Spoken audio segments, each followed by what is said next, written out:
This is Ryan and Michelle, and welcome to the Celebrate Marriage Cast 5-Minute Friday. Happy Friday. Happy Friday. Woo woo. We are talking today about our guest from Tuesday's episode. We had author Gary Thomas of Making Your Marriage a Fortress, also author of Sacred Marriage and Cherish, very well known, and his books are fabulous. We want to talk about a concept from this book about making your marriage strong enough to withstand certain attacks that come. And one of the attacks that I feel like probably most every couple can relate to is that of busyness, right? Busy. Busy.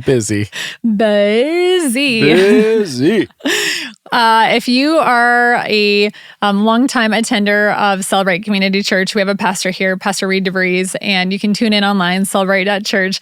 He says sometimes you can tell how busy a person is by how long they hold out and enunciate, how many syllables. Yeah. Busy. Busy. So you probably can relate to feeling like you are so busy. But I want to read a little excerpt from Gary Thomas's book. This is from his 5th chapter. He goes through 10 different things that are just kind of things that kind of take attack on your marriage.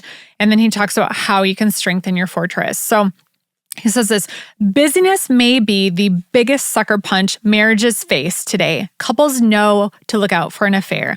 They have been warned that when they lose a child to death or grieve a birth or give birth to a child with disabilities, their marriage becomes newly vulnerable. They know that.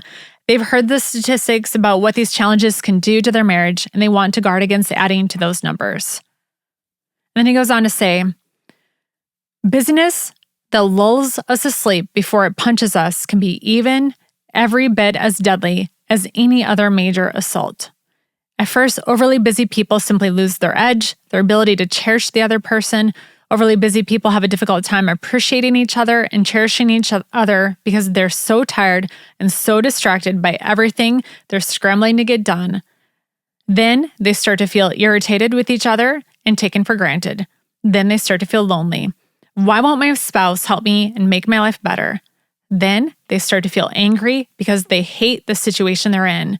Hating the situation you're in with your spouse is but one small step from hating your spouse. And that's when the sucker punch lands. Will it be a knockout? Wow. I think that it really is a slippery slope and a really sneaky one because we all have busy schedules. We're trying to do our best at work. We want our kids to be in all of the things. Yeah. But this really is really a silent, slippery slope attack that, if we're not aware of it, can become quite, like he says, a sucker punch to our marriage. Yeah, absolutely. Yeah, it's certainly a sneaky one that I think oftentimes you won't see coming because you think it's part of it's just life. Yeah.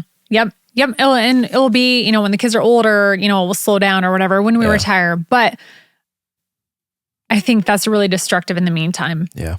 Because that's a long season to just be busy through. And in the moment, we've talked about these topics, Ryan. We've talked about drift. Yeah. We've talked about, just that disconnect of, sliding away. So author Gary Thomas gives a few tips in his book, but a couple of them are just really working on skills for your marriage. First is taking inventory and asking yourself, is this us? Are we starting to drift? Are we too busy that this is really creeping in? And maybe your action point this weekend is just picking up this book and diving into this chapter. It's an amazing book, but really we want to encourage you to, as listeners, that you are working on skills. That's what he said. He said, if we don't grow in our relationship skills, we'll retreat in our marital satisfaction. We all need new skills to make marriage work well. And we want to encourage you, that's exactly what you're doing by listening to the Celebrate Marriage Cast. Ignoring relational skills or letting them become rusty is like building a 10-foot tall metal door at the front of your castle while neglecting a large, gaping hole in the side wall. We don't get to choose where our enemy decides to attack. So I think your challenge for the weekend is first taking an inventory. Are we too busy as a couple, as a family? And then next, what are we going to do about it? We're going to catch up on some podcast episodes. You're going to learn some new skills. I think our drift episode would be fantastic, Ryan. That was one of our first episodes. Yeah. Or picking up Gary's book and reading the chapter more in depth. But the first place to start really is just that awareness. Is this us? Is busyness impacting our marriage? Yeah. And what are we going to do about it? Yeah, absolutely. Yeah. I think almost like a state of the union, kind of state of the marriage. Like, okay, let's just figure out where we are and then what we need to do. That's reality. If you don't know where you're at, you can't develop a plan for where you want to go. Yeah, absolutely. Yeah, that's great. All right, we're going to put a link to Gary Thomas's book in our show notes for today, and we'll also see if we can link the Drift episode that we did as well. We hope that you have a wonderful weekend. If you don't have a church home, please join us, celebrate.church. You can join us online, 8:45 or 10:30 in person, 10:30 online. That's celebrate.church, and we hope you have a great weekend. Have a great weekend.